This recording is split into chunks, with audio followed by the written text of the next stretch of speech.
Sur Bantou cet après-midi, il faut dire qu'elle a fait en live. Il y avait plus de 10 000 personnes qui étaient en direct pour regarder ce qu'elle avait à dire. Elle a eu un problème avec Chantal ici. Je pense que les dieux de la technique sont avec nous et on aura Lolita la Baronne en direct. Oui, on a Lolita la Baronne en direct. Bon après-midi, Lolita, et bienvenue sur Bantou. Dis-nous, où est-ce que tu es exactement en Suisse? Bienvenue à l'hôtel Intercontinental.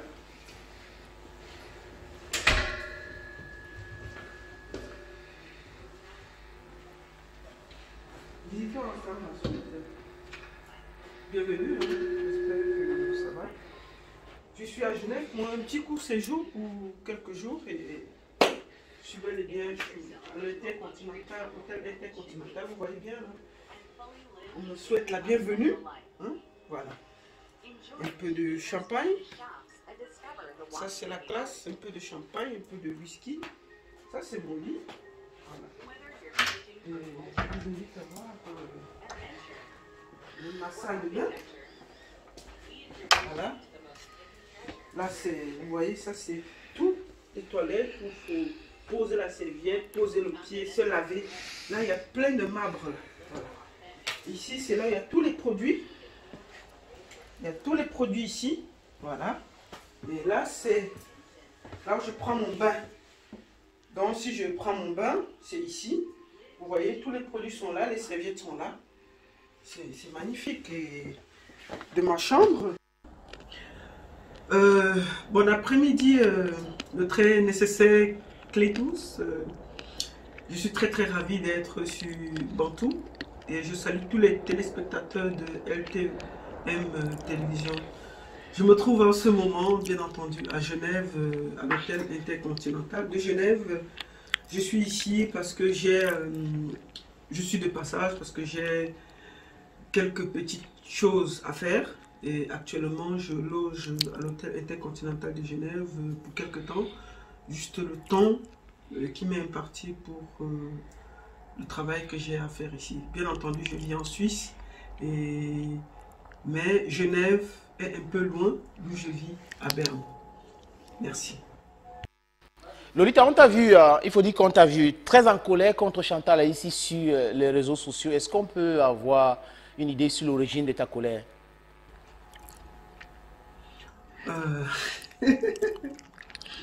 Oui, j'ai fait une sortie sur les réseaux sociaux concernant Chantal ici parce que j'étais très en colère.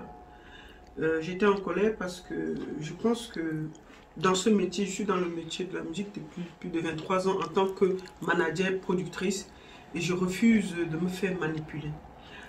Chantal ici m'a demandé explicitement d'insulter Roméo Dika pour la soutenir et j'ai refusé. Et face à ça, j'ai commencé à recevoir des menaces. Qu'est-ce qui se passe exactement?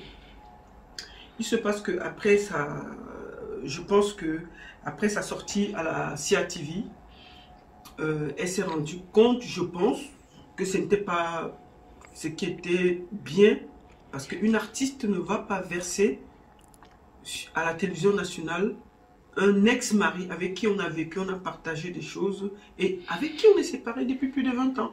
On doit penser à son image d'artiste. Donc, il s'est avéré que dimanche surpassé, j'avais fait une vidéo pour parler aux artistes, pour leur dire que je pense que les artistes camerounais doivent voir qu'on ne nous respecte pas. On voit que aujourd'hui les artistes camerounais meurent dans le dénuement total. Et quand il y a des campagnes, ce sont les artistes camerounais qu'on demande de faire des choses. Et que nous avons été boycottés en Europe presque 1 an et demi. Presque 1 an et demi, les artistes n'ont pas pu jouer. Nous, on a payé le prix. Moi, je me suis fait menacer. Personne n'a rien dit. Et aujourd'hui, ça fait près de 8 mois qu'il y a le Covid au Cameroun. Il n'y a aucun spectacle. L'artiste n'a rien. Et quand j'ai vu qu'on offrait des motos aux mototaximans, et j'ai vu que les artistes n'ont rien, j'ai fait une sortie pour dire que les artistes camerounais doivent voir comment, quand on est unis, on se fait respecter. Et dedans, j'ai dit que vous voyez bien que même Roméo Dika, qui fait partie de, comment on dit, qui a travaillé pour les politiciens, aujourd'hui il pleure. Donc, ça doit nous faire comprendre que l'artiste camerounais doit être plus intelligent et se mettre ensemble pour que nous ayons la force de revendiquer. Seulement parce qu'elle a entendu le nom de Roméo Dika. Roméo Dika. Elle m'a appelé pour me dire que pourquoi j'ai parlé de Roméo Dika. Elle a entendu que j'ai parlé de son nom. Je lui ai dit non, grande soeur, va regarder la vidéo. S'il y a ton nom, je vais m'excuser. Et face à ça, elle a commencé à m'appeler pour me dire que non, Roméo Dika a parlé du fait que il a mal parlé aux lesbiennes, il a mal parlé aux PD et qu'il fallait absolument que je fasse une sortie pour lui dire que les PD et les lesbiennes sont aussi des êtres humains. D'ailleurs, elle veut créer une association elle va être présidente et je dois adhérer. Et moi, j'ai complètement refusé. J'ai refusé d'insulter Roméo Dika parce que moi, je ne vais jamais l'insulter. Je n'ai rien à voir avec lui. Et deuxièmement, faire une association pour défendre les affaires des gens. Qu'est-ce que j'en fais? Moi, j'ai dit à Chantal, si je suis mariée depuis, mais ça fait plus de 10 ans qu'on m'insulte. Mais je n'ai jamais demandé à faire une association. Ce n'est pas aujourd'hui parce que Roméo Dika dit que toi, tu es lesbienne, que tu vas maintenant devenir présidente d'une association pour défendre. Depuis qu'on tue les PD et les lesbiennes au Cameroun, là, pourquoi tu n'as pas pensé à faire l'association? Donc, elle a commencé à me menacer, d'où ma colère, parce que je me suis rendu compte qu'elle a mis sa colère à exécution. Je devais venir au Cameroun et on m'a dit que si je venais au Cameroun, je devais me faire arrêter. Et j'ai vu qu'elle faisait partie des gens qui ont voulu que je ne vienne plus au Cameroun. Deuxièmement, avant que je ne fasse ma sortie vidéo, elle est d'abord elle-même allée sur les réseaux sociaux, m'envoyer des nouvelles, m'insulter à mon vision et j'ai pensé que c'était le moment pour moi de reprendre. Je voudrais dire aussi aux téléspectateurs de Bantou que le bruit que vous entendez là, c'est que l'hôtel intercontinental est proche de l'aéroport de Genève et que comme je suis dans ma chambre, il y a de temps en temps des avions qui décollent et qui atterrissent, donc permettez qu'il y ait un peu ce bruit. Donc c'était pour ça que ma colère, que j'ai eu cette colère et que je me sentais, parce que comme elle m'a envoyé un message par vidéo, je me sentais obligé aussi de répondre. D'où ma colère. Voilà. Je me suis posé cette question hein, et tout à l'heure, je voulais aussi savoir ce qui est l'origine de ce bruit-là, parce que nous sommes en direct de Genève avec Lolita Labaronne qui a clairement dit qu'elle s'est mariée, ça fait 10 ans aujourd'hui, parce qu'il faut dire qu'elle aussi on la traitait de lesbienne, mais elle a dit clairement qu'elle est mariée, ça fait 10 ans avec des enfants, et elle disait en off quand on préparait cette interview aussi que depuis qu'on l'insultait, elle n'avait jamais vu Chantal Haïssi la défendre, je ne sais pas aujourd'hui. Donc je ne veux pas qu'on reste là-dedans, Lolita Labaronne. Je veux savoir, il s'est dit même que Chantal Haïssi t'aurait proposé de l'argent pour insulter Roméo Dika. Vrai ou faux? Le très nécessaire, Clétus. Elle m'aurait proposé l'argent pour insulter Roméo Dika. Non, franchement, Chantal Haïssi ne peut pas me payer. Elle ne peut pas me payer. Donc moi, on ne me paye pas pour insulter les artistes. Je ne fais pas ce genre de choses. Je ne vais jamais le faire. Je n'ai jamais trempé dans ce genre de choses. Et pour ta nouvelle, elle ne peut pas me payer. La preuve, moi, je l'ai mis aussi en studio. Même si j'ai payé un radis, j'ai quand même payé pour que Chantal Haïssi aille en studio. Donc ce n'est pas elle qui peut me payer. Elle ne m'a pas payé pour ça.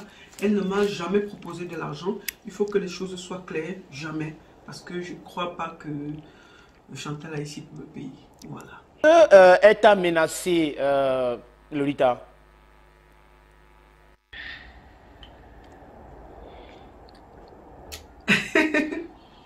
Est-ce que j'ai été menacé par Chantal Haïssi? Bien sûr. Elle m'a menacé au téléphone. Elle m'a appelé pour me dire que... Parce que je lui avais répondu.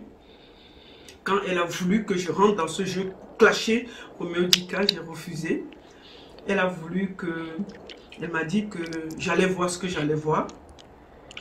Et je lui ai dit que moi, je ne marche pas sur télécommande. Je ne veux jamais accepter qu'une artiste me montre contre une artiste juste pour son plaisir.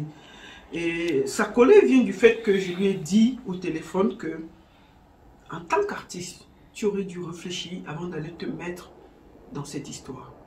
Depuis que moi, je vois tout ce que Roméo dit, il n'a pas prononcé ton nom. C'est toi qui es allé à 1 heure d'écoute, à la télévision nationale, verser quelqu'un avec qui tu ne vis pas depuis 20 ans. Mais il fallait t'attendre au retour. Il fallait t'attendre que le monsieur se défende. Tu ne peux pas faire que en tant qu'artiste, avec ton image, l'image d'une grande artiste, tu vas verser dans le Congo ça à la télévision. Mais il faut que tu sois sûr que le monsieur va se défendre. Et je pense que tu n'as pas vu, elle n'a pas vu venir Roméo Dika, elle n'a pas vu que le monsieur aussi devait dire des choses. Et puis je pense que les réponses de Roméo Dika ont tellement été brutes, claires, fermes, qu'elle avait besoin des gens pour essayer de la crédibiliser. Elle avait besoin des gens pour essayer de l'aider à sortir de cette boue. Et moi, elle voulait m'entraîner dedans. Et j'ai refusé. Donc moi, je ne vais jamais insulter Roméo Dika. Donc, c'est pour ça que je dis que... Quels sont tes rapports donc avec... Elle me l'a dit par téléphone. Mais... Allô Lolita, quels sont tes rapports avec Roméo Dika? Quels sont mes rapports avec Roméo Dika? Je vais dire à tout le monde, à tout le public de Bantou, je ne connais pas Roméo Dika. Je suis dans la musique depuis plus de 25 ans. Je ne l'ai jamais rencontré.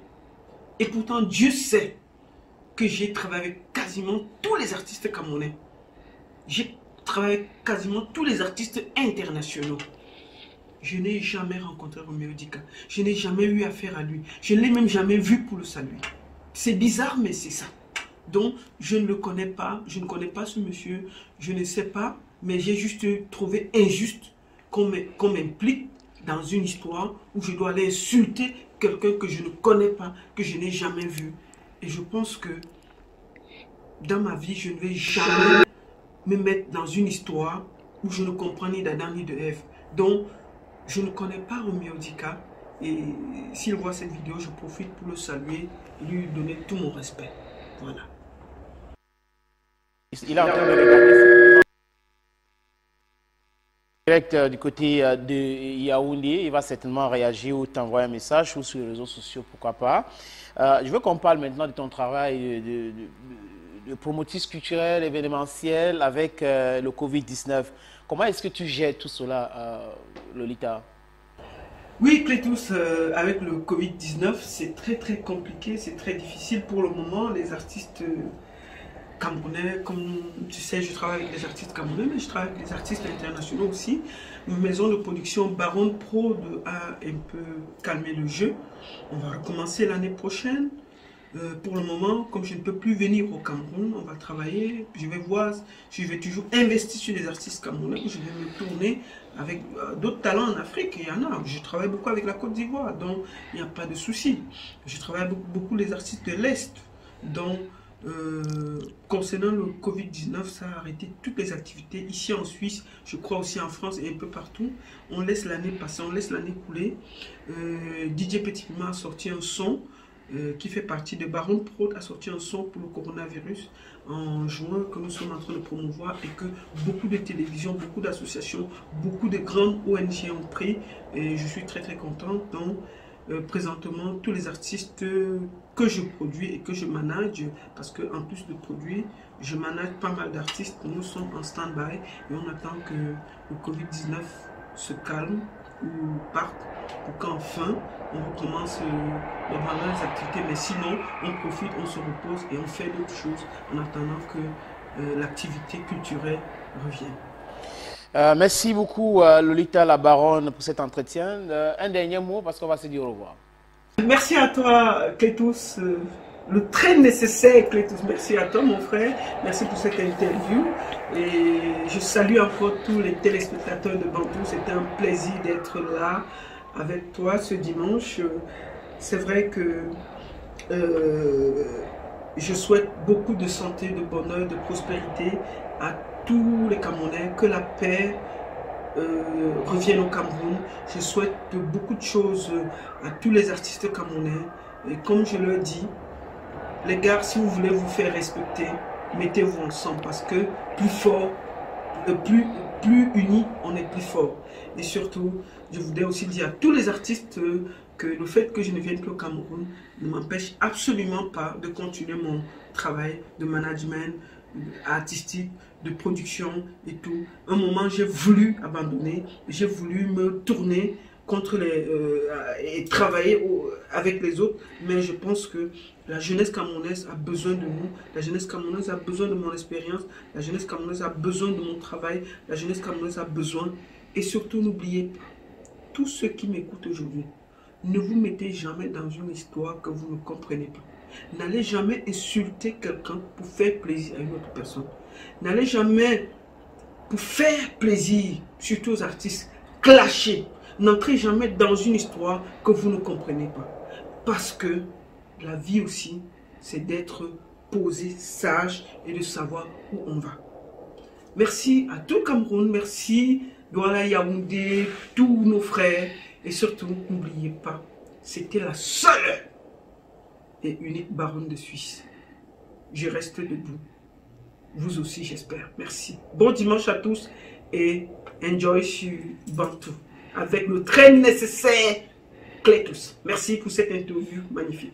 Merci, merci aussi à toi, Lolita la Baronne. C'est en exclusivité hein, que sur Bantou cet après-midi.